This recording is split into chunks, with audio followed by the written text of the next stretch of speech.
BJP के नेताओं का अब चौपाल गांव में नहीं चलेगा, नहीं चलेगा। जो बंगाल चुनाव स्तर पर बैठा है, ये मोदी कालीन भैया बन गए हुआ।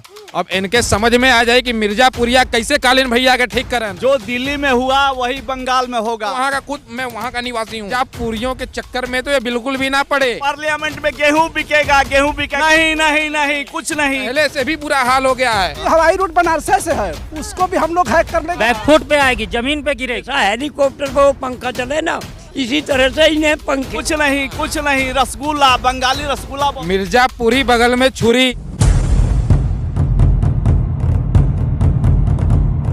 नमस्कार, एक बार फिर से आप सभी का स्वागत है। मैं आपके साथ मीरा राजपूत। जिस तरीके से खबरें गाजीपुर बॉर्डर की लगातार हम 3 महीने से दिखा रहे हैं, पर अब तस्वीरें बदल चुकी हैं।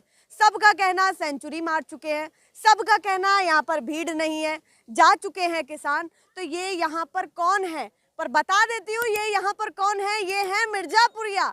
अब जो किसान यहाँ से जा रहे हैं वो खेती बाड़ी संभालने के लिए जा रहे हैं और सभी लोग यहाँ पर आ रहे हैं। जो मेरे साथ सभी तमाम लोग इकट्ठे हो चुके हैं, मिर्जापुर से ये लोग आए हैं, इसीलिए मैंने कहा कि मेरे साथ सभी हैं मिर्जापुरिया। तो आपसे ही मैं सबसे पहले उसी भाषा में बातचीत करना चाहूंगी जो आप behind the camera, of camera बात कर रहे थे। तो सबसे पहले बात होगी मिर्जापुर की, क्या कहना चाहते हैं? मिर्जापुर के बारे में सब जानता है। जैसा कि मिर्जापुर सीजन बना था और हम लोग मिर्जापुर से आए हुए हैं, जो जब विकासखंड जमालपुर से अन्नदाता मंच, और हम अन्नदाता मंच के संयोजक हमारे ये चौधरी रमेश सिंह जी हैं।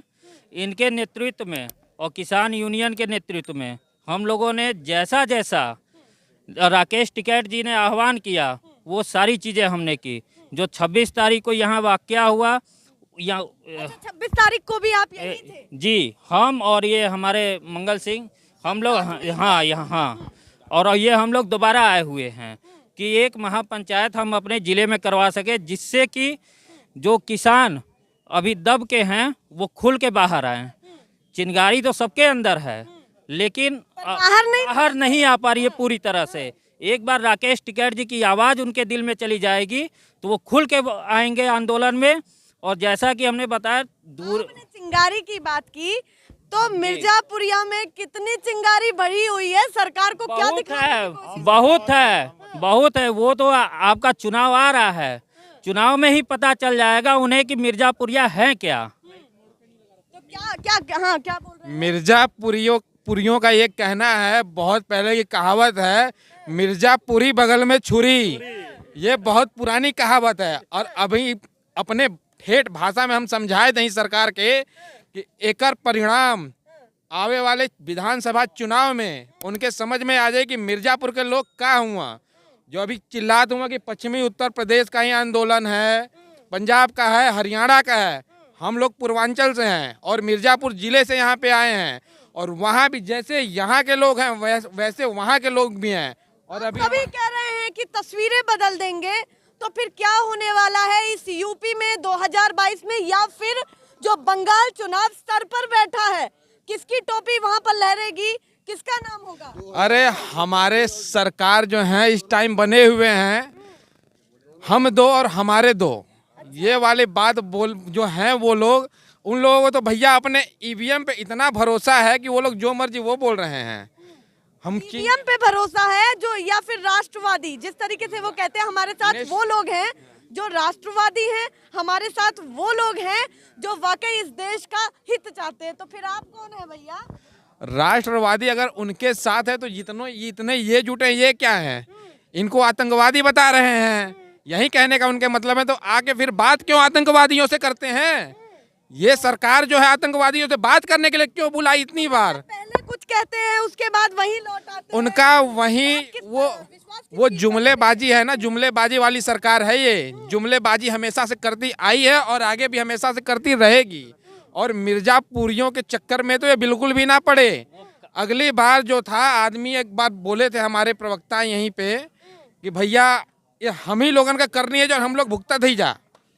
कि कोई भी डराने की कोशिश कर नहीं डरावा का कोशिश नहीं होगी, डरावा कोशिश नहीं है। अगर हम अपने विधायक और अपने सांसद के चुन के लिया रही तब तो भाई ऐसा न हो। लेकिन आदमी गलत फहमी में होता था कि एक आदमी को वोट दिया है, एक व्यक्ति विशेष को वोट दिया है, कोई भी बंदा हो कोई भी हो अपने सांसद को अपने विधायक को नहीं देखा था, वो मोदी को देख के वोट दिया है। इसलिए आज ये मोदी उनका जितने भी किसान हैं पूर्वांचल में क्या हाल होगा ये पूर्वांचल आएगी सरकार, बैकफुट पे आएगी, जमीन पे गिरेगी। वो होता है ना ये कि नहीं रहेगी? एकदम का वो बिन पेदी का लोटा, जो बड़ बुजुर्गों ने कहावत कहा है, बिन पेदी का लोटा जुल्हा का ढरकी, न इधर के होते न उधर के होते। बीजेपी इस बार वही होगा। ये तो आपने बात कर दी सरकार क्या कर रही है और आप क्या कर रहे हैं। उस बीच तैयारी में भी वो लगे हुए हैं पूरे बंगाल चुनाव की, कि वहां भी अब अपना परचम लहराएंगे। जेपी नड्डा भी, योगी आदित्यनाथ भी, सभी जो है अब बंगाल चुनाव के लिए तैयार है। क्या लग रहा है बंगाल में जो है कैसी दिल्ली स्थिति? में हुआ वही होगा, जो दिल्ली में हुआ वही बंगाल में होगा।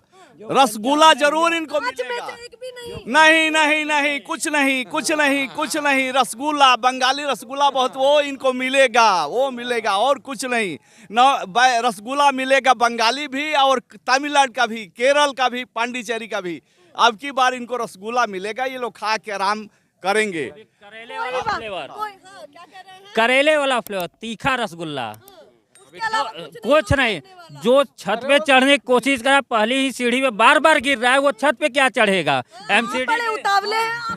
दिल्ली से जो जा रहे हैं यहाँ के केंद्रीय से गवर्नमेंट के जो मंत्री लोग, वो कलकत्ता का मेन लाइन जो है वो मिर्जापुर से ही होकर जाता है। जब मिर्जापुर को क्रॉस करेंगे तब ना कोलकाता जाएंगे।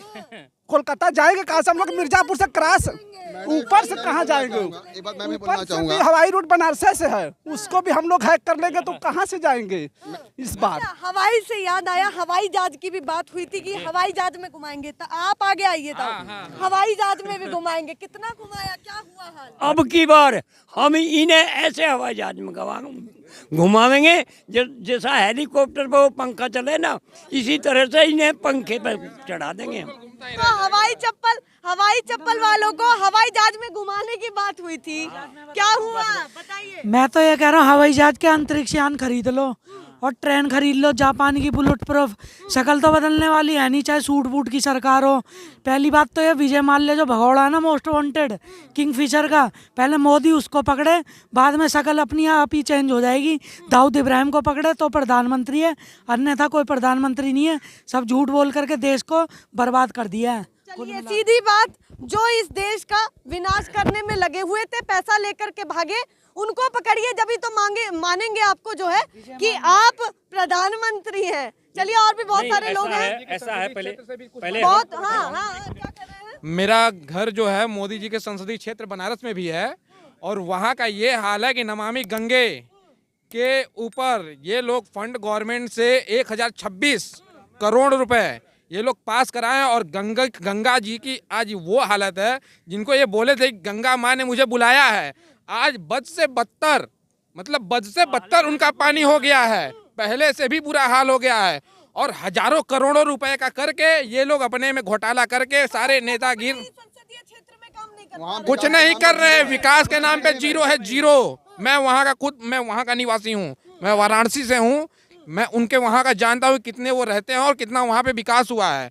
आज कोरोना काल में इतने वहाँ के लोगों से वसूली हुई है, इतने दुकानदार, इतने छोटे छोटे व्यापारी इतने परेशान हुए हैं, वहाँ के मतलब खाने के वांदे हो गए हैं उनके संसदीय क्षेत्र में। पर इस बीच में एक बात और कहना चाहूंगी, उनका कहना कुछ लोग हैं, उस बीच भीड़ भी उमड़ी, पर वही बात आकर के अटक गई कि जो घर बैठे हैं कहीं ना कहीं वो समर्थन दे रहे हैं, वो सत्ता पक्ष की बातों को जो है स्वीकार कर रहे हैं। इसीलिए उनके मिनी पीएमओ को, जो वाराणसी में उन्होंने मिनी पीएमओ अपना बना रखा है, उनके मिनी पीएमओ पे इतने किसान लोग धरना प्रदर्शन किए थे 26 जनवरी को, और आज तक लोगों को बंद करके सबके ऊपर यूएपीए का एक्ट लगवा के सबके ऊपर बंद कर रखा है। हाँ, कानून लगाए। 10 तारीख को पूर्वांचल 10 आप न्यूज देखेंगी, बनारस में 26 तारीख को उनके मिनी पीएमओ को घेरा गया था, और उस दिन वो सबको पकड़ के बंद करवा के सबके ऊपर यूएपीए की कार्रवाई के तहत सबको बंद कर रखा है, सबको मुकदमा करवा रखा है। उत्तर प्रदेश का सबसे पूर्वांचल बलिया जिले में 10 मार्च को संयुक्त किसान मोर्चा के नेता और राकेश टिकैत जी जा रहे हैं। वहां पता चल जाएगा कि पूर्वांचल के किसान नेताओं के साथ हैं कि बीजेपी के नेताओं का अब चौपाल गांव में नहीं चलेगा। वो घूमते फिरते नहीं चलेगा।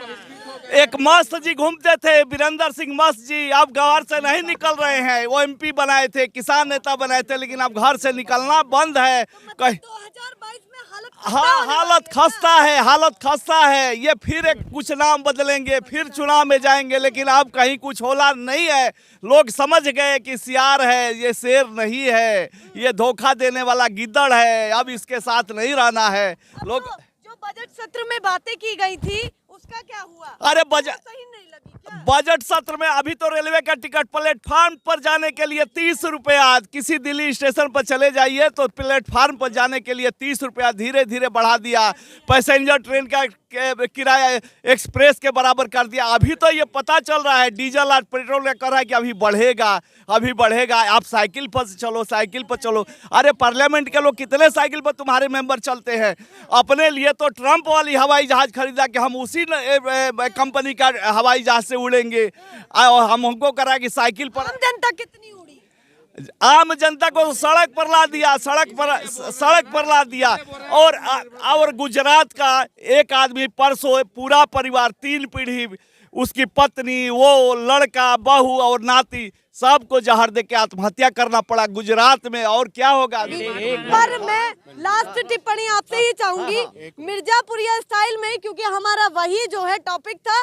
मिर्जापुरिया स्टाइल में सरकार से क्या कहना चाहते हैं? हम लोग पूरा जो अभी सरसों और गेहूं होगा, जो चना होगा ना, वो डीएम कार्यालय में ले जा करके रख देंगे और डीएम साहब से कहेंगे कि ये तुम खरीद लो, मोदी जी का आदेश है, योगी जी का आदेश है। और नहीं तो डीजल का पैसा तो हम लेके चलते हैं पार्लियामेंट में। तो आप अभी भी कर सकते हैं ना, डीएम कार्यालय जाइए और अभी फसल तैयार हो रहा है ना, तैयार हो जाने दो। डीएम सारे सब पहले डीएम कार्यालय में पूरे किसान जाएंगे, अपने डीएम कार्यालय में। सरकार नहीं मानी तो फिर क्या करेंगे? नहीं मानेंगे तो पार्लियामेंट में गेहूं बिकेगा, सरकार नहीं चलेगी। वहीं से पार्लियामेंट में गेहूं बिकेगा, चना बिकेगा, मटर बिकेगा। अब जो है पार्लियामेंट से ही गेहूं बिकेगा अगर सरकार नहीं मानी तो। अब आप भी कुछ कहना चाहते हैं? हम ये कहना चाहते हैं आपके माध्यम से कि कहते हैं कि भाषण में कोई भी नेता कुछ भी बोले वो झूठ सच हो सकता है, लेकिन संसद में जो बोला जाता है वो सच बोला जाता है।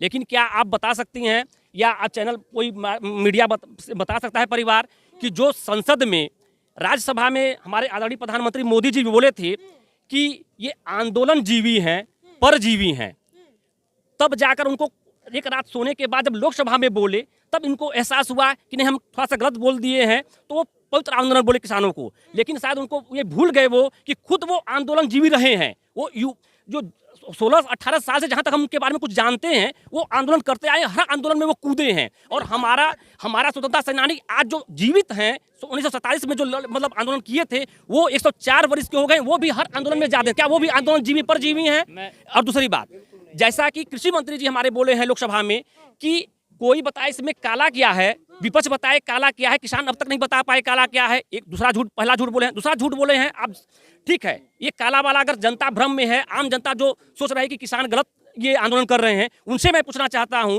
क्या उन्होंने बोला था एक चीज कि ये आंदोलन सिर्फ एक राज्य का आंदोलन है? नाम तो नहीं लिया था, लेकिन कृषि मंत्री, माननीय कृषि मंत्री नरेंद्र तोमर जी बोले थे कि ये आंदोलन सिर्फ एक राज्य का आंदोलन है। क्या पूरी जनता से मैं पूछना चाहता हूं, क्या ये आंदोलन सिर्फ एक राज्य पंजाब का, जहां तक उनका संकेत है पंजाब का, क्या ये आंदोलन सिर्फ पंजाब का राज्य का है?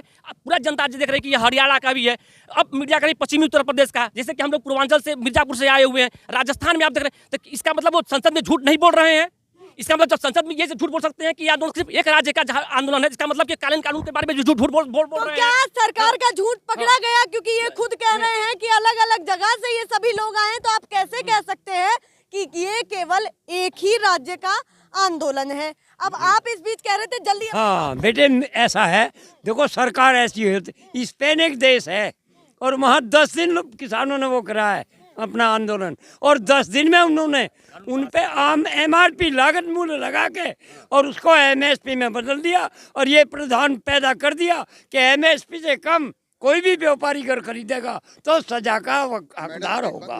जल्दी 2022 में देश की जनता तय कर देगा कि ये खालिस्तानी है कि किसान है। मोदी सरकार को पता चल जाएगा, बिल्कुल जवाब मिल जाएगा। सभी को बात की एक बात जो मैं कह, भारत एक कृषि प्रधान देश है, जहाँ पे कृषि से सरकार की आज 60% होती है, आज 10% आ गई। किसान आत्महत्या करने पर मजबूर है। जिस सरकार में किसान एकदम नीचे एकदम जमीन पर गिरता चला जा रहा है, उस सरकार, ऐसी सरकार पे लालत है। ऐसी सरकार को हमें नहीं। ये सभी थे। मैं आपसे सभी से बाद में भी बातचीत करूंगी बातचीत, पर आपसे मैं बातचीत करने की कोशिश कर रही हूँ, क्योंकि ये वो लोग हैं जो मिर्जापुर से यहाँ चले आए हैं, और सभी से हम लगातार बात तो कर ही रहे हैं 3 महीने से, सभी की वही बात है। आप जल्दी से बोलिए क्या कह रहे हैं। मिर्जापुर बदे ई मोदी कालीन भैया बन गल हुआ। अब इनके समझ में आ जाए कि मिर्जापुरिया कैसे कालीन भैया के ठीक करे ना। हाँ, अब इनके पूरा समझ में आ जाए, कालीन भैया बन के बैठल है ना। कालीन भैया की भूमिका निभा रहे थे, अब उनकी अकल ठिकाने लाने एकदम ठिकाने लाए देवल जी हमने। अब दिखाए देवल जी उनके कि मिर्जापुरिया कैसन हुआ, यही से नहीं कहल गला। मिर्जापुरी बगल में छुरी, उनके समझ में आ जाए कि छुरी चलल है कैसे। डराने की कोशिश। एकदम जैसे वो डरावा के कोशिश तो वो करत है किसानन के। किसान तभी सुनत हुआ, सहत हुआ, सहनशीलता इतनी ज्यादा है। उनका तरीका उन्हीं पर अपनाएंगे। एकदम चलिए, ये सभी हैं मिर्जापुरिया, जवाब देने के लिए तैयार हैं, और सभी का कहना भैया एक राज्य से तो बिल्कुल भी नहीं है, कोई जाएगा तो कोई आएगा, और ऐसे ही ये आंदोलन चलता रहेगा। पर ये भी आपको बता दें, सेंचुरी ये किसान आंदोलन मार चुका है। अब पता नहीं 2022 का चुनाव कैसा रहेगा, जब तक किसान यहाँ पर पड़ा रहेगा। ये तो बड़ी बात है, क्योंकि कुछ भी हो सकता है 2022 के चुनाव में भी, और बंगाल चुनाव में भी, जिस तरीके से किसान सड़कों पर बैठा है। क्या कह रहे हैं? ममता को जीतवाऊंगे, मोदी को हरवाऊंगे। अच्छा, ममता का परचम लहराएगा वहाँ पक्का। हाँ। जो आटा किसान है। चलिए सीधी बात, अब ममता का परचम लहराएंगे और यूपी में भी हालात चेंज कर देंगे, इन सभी किसानों का कहना। चलिए फिर मिलते हैं, पर फिलहाल के लिए नमस्कार।